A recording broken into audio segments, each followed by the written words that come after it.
Okay, guys, this is going to be a long ass review because I have a lot to talk about, a lot to say about this episode. I have a lot of thoughts on what I think is going to happen in future episodes because of what happened in this episode. So just bear with me, guys. I'm sorry for this very long review, but it's going to be good. I promise you.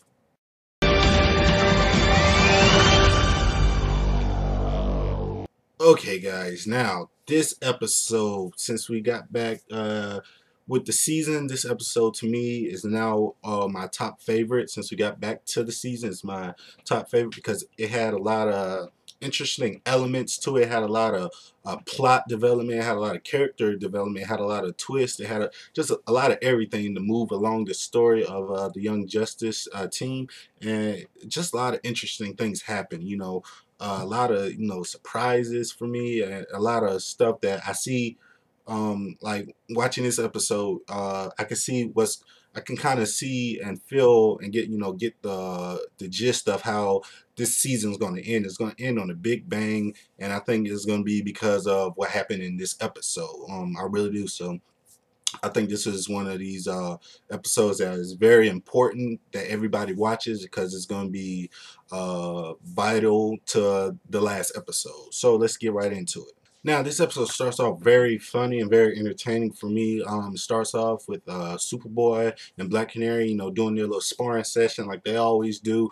And out of nowhere, like, they end up making out and stuff. But, like, the highlight of the part was just when, Green Arrow first saw the footage and he just, like, freaks out for a second. And I thought that was just hilarious. Like, it looked like he was just really freaking out. But we end up finding out that it was Megan just posing as Black Canary, and she does that because she thinks it's like a little game or something. But yeah, she, it was just like a little game, so she doesn't really understand. Like Jean was telling everybody, like she really doesn't understand, the rules really of Earth and how that's not really cool to do. So Black Canary gives her like a little pep talk and say, "Yo, don't try that shit again." So I like that little pep talk that Black Canary had, and I really just like the reaction of Green Arrow. And once he found out that it was just fake, him just really laughing about it and just really thinking it was funny. So I like that part, and I thought it was just a great way to start off the show. Another thing that was like very interesting to me in this episode, this episode it was kind of like the first episode that Robin became team leader. Now, while Batman is like telling the team like the mission and stuff, because Batman tells the team that Queen Bee, she's like trying to be president or something in another country, so they need to check that out because it's kind of looking really suspect and really it doesn't really look too good. So Batman tells the team that they need to go check that out, and he makes Robin team leader. He makes Robin team leader for this mission because Aqualad is with Aquaman, and I really like that Aquaman and Aqualad are still working as a team and stuff. And I think the reason is because Aqualad is, I think, a lot more developed than everybody else on the team, and he's a lot more experienced. I mean, I know Robin's been doing it longer, but I think Aqualad understands a lot more, because he's a little bit older than everybody,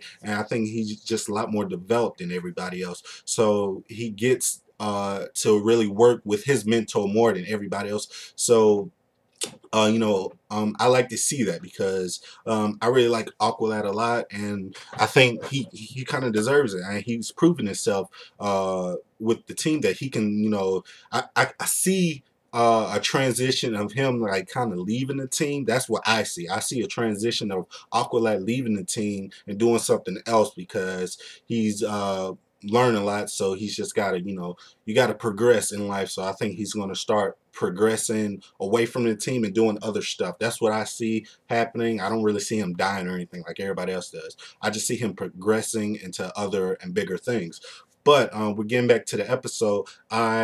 Yeah, it was Robin's like first like real time being team leader, and he has this look on his face like like at first when I saw it, I was like, man, he looks like, okay, this is my time to shine, this is my time to really show everybody what I'm made of. But you know we gonna get back to that a little bit later. We gonna get back to Robin a little bit later. Okay, now while the team is like on their way to their mission, they stumble across like this woman and her son in trouble, and they end up helping them out, and trying to just save the day. They end up helping them out, and we find out that this woman used to be on the show, and she is Miss Martian's hero. She's basically Miss Martian's hero. She's who Miss Martian wants to be like.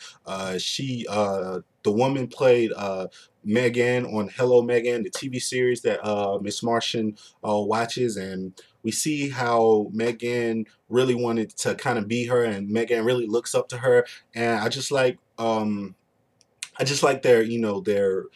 their back and forth, and them just talking and stuff. I really like their interaction between one another, where Megan is really excited to see her hero and this person she looks up to, and this lady is like, yo, that was back in the day, like I was young, and that's not who I really am, like, and that plays a part in this episode, like and that's what I really like to see. I like to see those little nods, those little hints and stuff that plays along in real life. Like, a lot of people in the world, especially teens, they look up to so many people. Like, you got teens that look up to like Britney Spears and Kim Kardashian, all these people, and they're not willing to be themselves. And I just like that, because I pick up on stuff like that on these episodes, and that's what I like to see. I like to see the writers put stuff in like that. So it has this very good message in it, and you just gotta pay attention. You watch it, and you learn a lot of stuff from the show, and that's what I like to see. While the team is trying to save this woman and her son, the son ends up getting hurt a little bit, and he needs like a blood transfusion, and Megan ends up being the one giving him the blood, because she can transform her blood into the type that he needs. So I thought that was pretty cool to see, and how they like showed the blood transforming and all that. So I thought that was pretty badass. But what was very interesting to me was when the rest of the team, like the rest of the boys, they stumble across like the tape of Hello Megan, like the pilot episode or whatever of Hello Megan, and you really do see, like what I was talking about before, how much Megan uh it inspires to be just like the girl that she sees on TV.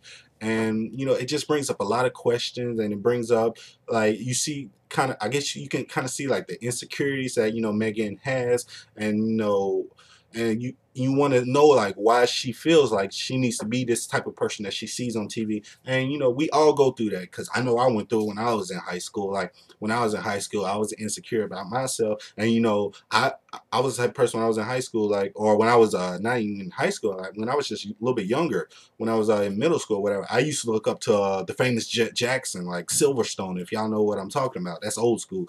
I used to look up to that guy, like the guy who played him. I think his name is Lee Thompson Young. I used to look up to that guy. I used to want to be just like Silverstone and famous Jet Jackson. So I understand what Megan's go through. What I understand what she was going through, and you feel for her, because you see all this stuff that happens, and you just feel for her, and you appreciate her character a lot more. So I like that, and I do appreciate her character a lot more watching this episode. And I can't lie, that Hello Megan theme song is just so addicting. Like, it's stuck in my head. Like, I don't know why. I'm gonna find that, and that might just be my theme song for the rest of the year.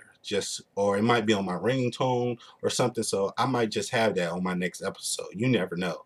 So I really like that, and you get to see how Superboy got his name. He got his name from the TV show Megan, because the girl in Megan, her boyfriend was named Connor. So that's what Miss Martian named Superboy when he was trying to figure out her name, Connor. So I really like that, and I really enjoyed that a lot. Now, this is where the show starts getting interesting, and we start to get into like the real stuff. Is when Simon comes in. When Simon comes in, and he forces Megan to reveal her true self to him, and you get to see who Megan really truly is. And she's a white Martian, and she's very I hate to say this because I like Megan so much, but she's very ugly and gross. I feel such like an ass saying that. Uh, but she she's very disfigured and stuff, and she looks like a monster. And you see why she changes her appearance. And Simon plays with her head, saying, the team is not going to accept you. Like people are going to leave you. Your uncle's going to leave you. He's not going to want you. The team's going to kick you off the team, and most important, like Superboy is not going to love you no more because the way you look and the lies that you told, and you keeping this a secret. So you see him playing with her head, and you can't help but to feel sorry for her, and you can't help but to just feel for her pain and just say, God damn it, Simon, you're an ass.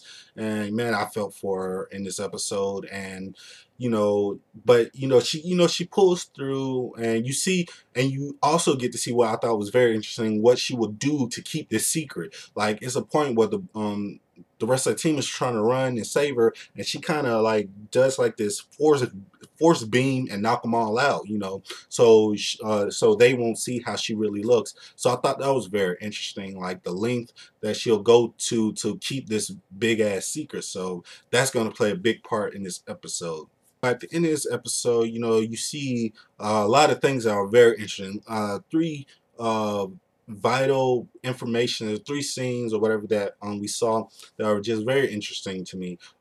First, we see that Megan, she doesn't show everybody her true form when everybody asks who she is. She just shows everybody that she's bald, and she's still putting up the shield of insecurity. You still see this insecure self of Megan, and that's understandable, but I think it's gonna bite her in the ass. I really do. But I still feel for it, and I still understand, because I probably couldn't keep a big ass secret like that, and I wouldn't want nobody to know who I really was. But you do see that when she shows everybody that she's bald or whatever, everybody still accepts her for her. Even though that's not her true form, everybody still accepts her for her. Kid Flash still thinks she's hot, and Superboy, which I think is very important, Superboy still accepts her and still loves her for her. So good job, Superboy. He's really growing on me a lot. He really is. And what else did we see? We see when Kid Flash tells Robin, are you excited that you saved the entire country on your first mission as team leader. You see Robin, he's like, huh, yeah, I guess. But I think it's because he's been wanting this opportunity so long that he's probably overwhelmed by the situation, and he doesn't really know how to take it in, because he sees that this is a very hard job being team leader, that everybody's putting their faith in you to direct them to victory. And I think he sees now how what Aqualad has to go through every day as a team leader, and I think he has more respect for Aqualad. Even though they don't say it, I feel like he has more respect for Aqualad as team lead, because this is what Aqualad has to go through.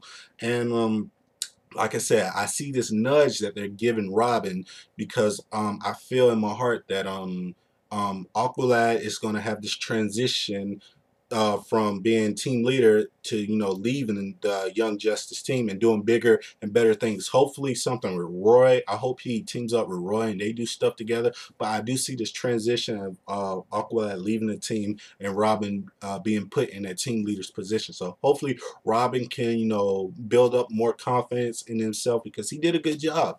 And that's just a lot more character development for him. So I can't wait to see what they have in store for Robin, and this little storyline with him kind of being iffy about the team leader.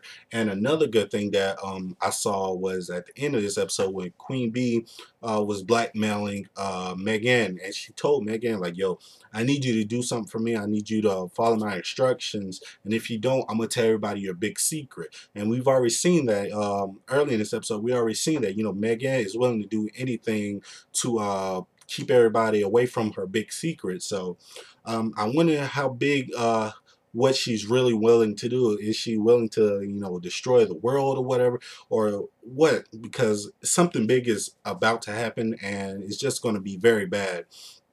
So I can't wait to see that. And I think whatever happens is going to be is gonna have a chain reaction to what happens at the end of season 1 and the beginning of season 2, because season 2 is an invasion, and I think what we saw in this episode is going to have a lot to do with what happens at the end and the beginning of season 1 and 2. So overall, I thought was a great episode. It was probably one of my favorites. Had a lot of character development, a lot of things happen, and overall, like I said, it was just very good. Please like this video, comment, subscribe, tell me what you thought. A very quick birthday shout out today is Kendra Davis' birthday. She's a very good friend of mine. She has her own YouTube channel, and she runs the Young Justice blog spot. So please look out for her. Please tell her happy birthday. I'm gonna put a link below of her YouTube channel and her blog website channel of Young Justice, and tell her happy birthday. She's turning 20. She's a very good Young Justice fan, and she's a good friend of mine. So happy birthday, girl. Mwah. Hope you enjoy your day, and like I say, everybody, like this video, comment, subscribe, tell me what you thought. And I have a question for you guys, real quick question. When you were as a kid, who did you look up to? Because this is kind of what the theme was for today's episode. Like, people looking up to other people. Me, like I said, when I was a kid, I always wanted to be the famous Jet Jackson or the White Power Ranger. So, yeah, please tell me who you used to look up to when you was a kid. And watch my new Let's Talk Young Justice. I will put it right here and down here too. So, this is the Cirque Show 24/7. Be easy.